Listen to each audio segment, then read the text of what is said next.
السلام عليكم يا شباب. معاك اخوكم ابراهيم وانت تتفرج على تراك زون.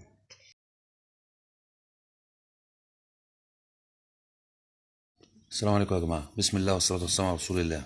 عشان الناس اللي سألتني عن الامبتراك تاني، يا جماعة الامبتراك ده زيه زي الاوريجينال تماما، زيه زي الاوريجينال.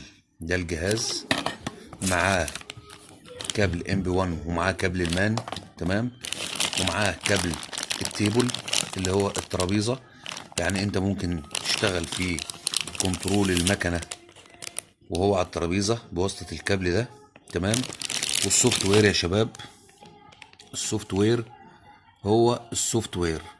طبعا انا عارف ان انا عملت الفيديو قبل كده، لكن انا عشان الناس اللي سألتني هوضح اكتر. ده الداس باسورد، ده الاكسترا، دي الكيز، تمام. ده الفي دوك، ده الاف دوك، والسيتنج والفولت كود، تمام. لو ركزت كده هتلاقي انالايز وريد اول، ريد فلاش، رايت فلاش، ريد ابروم ايه، رايت ابروم ايه، ريد ابروم بي، رايت ابروم. كمان يا جماعه مانو مرسيدس، يعني انا بركز على الحاجات اللي حضراتكم سالتوني عليها.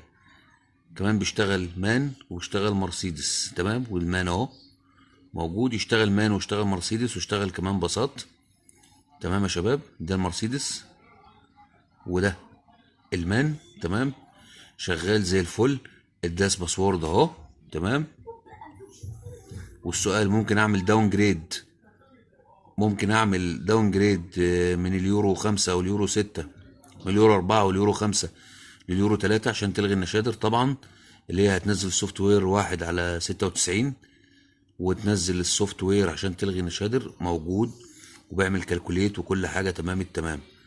تمام يا شباب، انا بس حبيت اعمل فيديو تاني عشان نكون النقط اللي حضراتكم سالتوا عليها، اللي هي الداس باسورد والفي دوك والاف دوك، نفس السوفت وير، مفيش اي اختلاف نهائي.